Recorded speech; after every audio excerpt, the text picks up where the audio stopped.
Hello everyone, welcome back. Today we are going to discuss about the new topic that is the three kingdom classification system. Okay, as we know that the two kingdom system classification was given by Linnaeus, and Linnaeus divided all the living organism into the two kingdom that were Plantae and Animalia. Okay, so this three kingdom classification system was given by Ernest Haeckel in 1866। Ernest Haeckel ने आपका 1866 में दिया था आपका three kingdoms classification system. Okay, and he classified all the living organism into the three kingdom. इन्होंने जितने भी living organism थे उनको थ्री किंगडम में क्या किया, आपका क्लासीफाई किया। The first kingdom Plantae as usual, जैसा आपका लीनियस ने दिया था। Second is the Protista and third is the Animalia. तो इन्होंने क्या किया था, आपका प्रोटिस्टा को इंक्लूड किया। The new kingdom proposed by the Ernest Haeckel was Protista. ये बहुत ही इंपॉर्टेंट है। अर्नेस्ट हेकल ने आपका 1866 में आपका एक नया किंगडम आपका इंट्रोड्यूस किया, that was the Protista. Um on the basis of that he classified all the living organism into the three kingdom. Okay, and the protista was the kingdom who included all those organisms which lack the capability of tissue differentiation। यानी कि आपका protista में वो सारे organism को आपका include किया गया जिनमें क्या नहीं होता है, आपका कैपेबिलिटी नहीं होती है आपकी टिश्यू डिफ्रेंशिएशन की। एज वी नो दैट जब आपके टिश्यू डिफ्रेंशिएट होते हैं तो वो आपका क्या करते हैं, ऑर्गन का फॉर्मेशन करते हैं। तो ऐसे सारे ऑर्गेनिज्म जिनमें आपका टिश्यू डिफ्रेंशिएशन की पावर नहीं होती है उसको इन्होंने किस में रख दिया, आपका प्रोटिस्टा में रख दिया, such as the algae, fungi, protozoans, bacteria and slime moulds. तो ये सारे के सारे इसमें क्या कर दिए गए, आपके पुट कर दिए गए।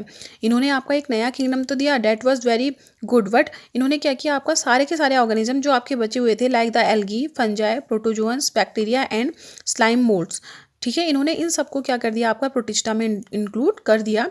Letter kingdom Protista was reserved only for the unicellular organism. अब हम देखते हैं कि आपका जो प्रोटिस्टा है वो केवल आपका यूनिसेलुलर ऑर्गेनिज्म के लिए क्या हो गया, आपका रिजर्व्ड हो गया। लेकिन अर्नेस्ट हेकल ने प्रोटिस्टा किंगडम तो दिया, it was very good, he gave the third kingdom that is the protista, but he include in the protista all the organism which lack the capability of the tissue differentiation such as the algae, fungi, protozoans, bacteria and slime molds।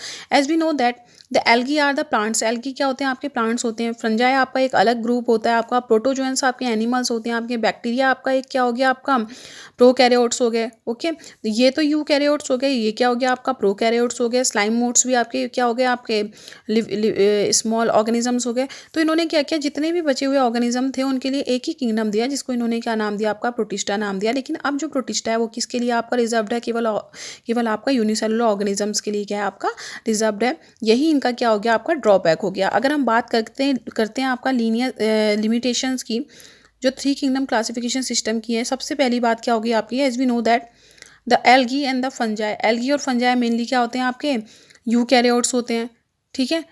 Protozoans भी आपके eukaryotes होते हैं, but bacteria क्या हो गया, आपके prokaryotes हो गए। ओके, तो इन्होंने क्या किया, आपका प्रोकैरियोट्स और यूकैरियोट्स को क्या कर दिया, आपका एक साथ पुट कर दिया इन्होंने। They were not separated in this system of classification. इनके इस सिस्टम में क्या थे, आपके प्रोकैरियोट्स और यूकैरियोट्स क्या थे, आपके एक ही साथ पुट किए गए थे। Both unicellular and multicellular organisms are kept together in the Protista. And next was that as we know that in the case of the algae, algae में क्या होते हैं, आपके एल्गी कुछ आपके यूनिसेलुलर होते हैं, कुछ आपके मल्टीसेलुलर होते हैं। ब्लू ग्रीन एल्गी जो होते हैं वो यूनिसेलुलर होते हैं आपके। और अगर हम अलग एल्गीज की बात करें, जैसे आपका क्लैडोफोरा हो गया वगैरह, वो आपके मल्टीसेलुलर हो गया। अगर ये भी ना देखें हम, तो ये देखते हैं बैक्टीरिया। बैक्टीरिया क्या होते हैं, आपके यूनिसेलुलर होते हैं, but the fungi and the algae mainly are the multicellular. Protozoans are the unicellular. Okay, तो इन दिस वे में इन्होंने क्या किया, आपका यूनिसेलुलर और मल्टीसेलुलर ऑर्गेनिज्म को एक साथ प्रोटिस्टा में कर दिया, और प्रोकैरियोट्स और यूकैरियोट्स को भी एक साथ इन्होंने क्या कर दिया, आपका रख दिया, सेपरेट नहीं किया। तो these two were the limitations of the three kingdom classification system. तो ये किसकी क्या है, आपकी लिमिटेशंस हैं। Now coming to the next point, और we can say that the next kingdom that is the four kingdom system of classification. अब जैसे आपका थ्री किंगडम सिस्टम है, उसके बाद क्या है, आपका कुछ टाइम के बाद आपका फोर किंगडम आया, लेकिन इसको बहुत टाइम लगा। वो आपका 1866 में आया था। जो four kingdom system of classification है वो कब आया था, आपका 1956 में आया था। ओके, तो this system of classification was propose by the Herbert Copeland. इसको किसने किया था, आपका प्रपोज आपका कोपलैंड ने किया था। And the Copeland proposed a kingdom, the name of the kingdom was Monera. इन्होंने क्या किया, आपका मोनेरा एक नया किंगडम क्या किया आपका डिस्कवर किया। सो ऑल द 4 किंगडम वर्स मोनेरा। तो इनके केस में आपके 4 किंगडम क्या हो गए? द फर्स्ट वाज मोनेरा, इन्होंने सबसे पहले मोनेरा को रखा, देन प्रोटिस्टा, उसके बाद प्रोटिस्टा को रखा, देन आपका प्लांटी एंड देन एनिमेलिया। तो आप देख सकते हैं कि 3 किंगडम तो आपके 3 किंगडम सिस्टम ऑफ क्लासिफिकेशन के इन्होंने एक को इंट्रोड्यूस किया, डेट वाज द मोनेरा। वो क्या था आपका?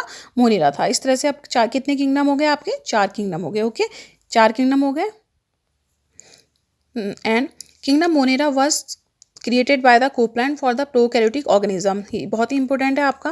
किंगडम मोनेरा में इन्होंने क्या कर दिया आपका? प्रोकैरियोटिक ऑर्गेनिज्म को रख दिया, यानी कि kingdom Monera was introduce only for the prokaryotic organism. जैसा हमने देखा कि in the 3 kingdom classification system में आपका प्रोकैरियोट्स और यूकैरियोट्स क्या थे आपके? सेपरेट नहीं थे, वो एक ही किंगडम आपके प्रोटिस्टा में रखे गए थे।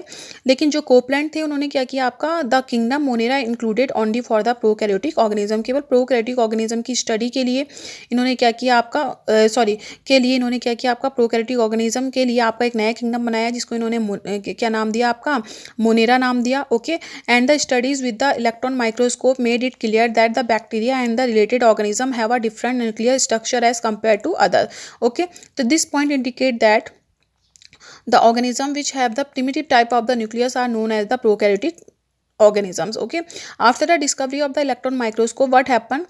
After the discovery of the electron microscope, they study with the help of that instrument. उन्होंने क्या किया आपका? इलेक्ट्रॉन माइक्रोस्कोप की इससे क्या किया आपका? स्टडी की आपकी कुछ ऑर्गेनिजम्स का। तो उन्होंने देखा कि these organisms had different types of the nucleus. इनमें क्या होता है आपका? डिफरेंट टाइप का आपका न्यूक्लियर स्ट्रक्चर होता है। यानी कि आपको पता है इन the case of the prokaryotic organism the nucleus, जो न्यूक्लियस होता है आपका, वो आपका वेल डेवलप्ड नहीं होता है। न्यूक्लियस क्या नहीं होता है आपका? वेल डेवलप्ड नहीं होता है। इट मीन्स दैट कि क्या हो गया आपका?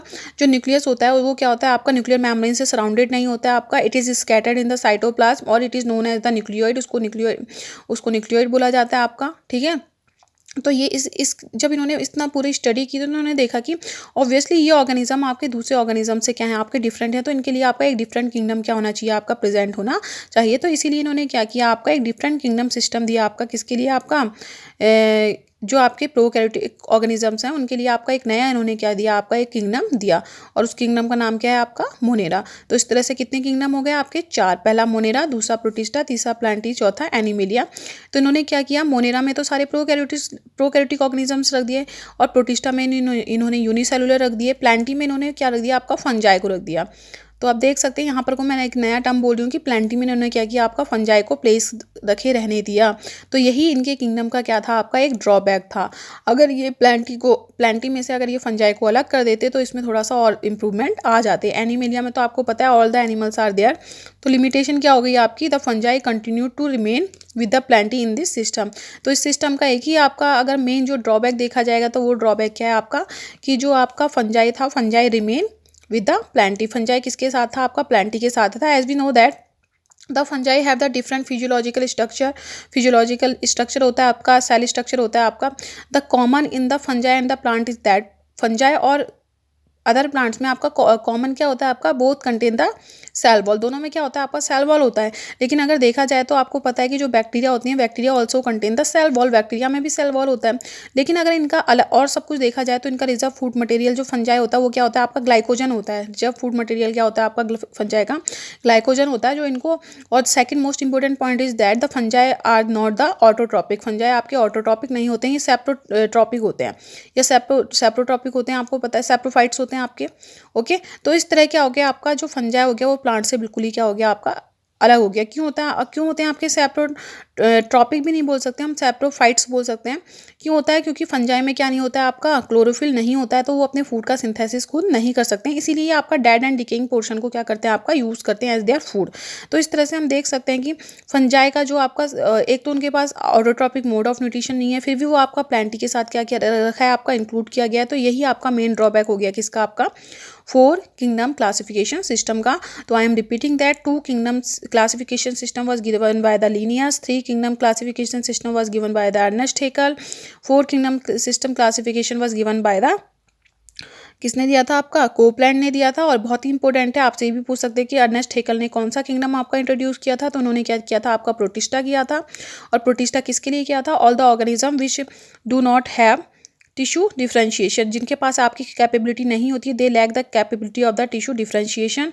उसके बाद आया आपका Monera. Monera was introduce by the Copeland. Copeland ने मोनेरा किसके लिए दिया था? आपका प्रोकैरियोटिक ऑर्गेनिजम्स के लिए दिया था।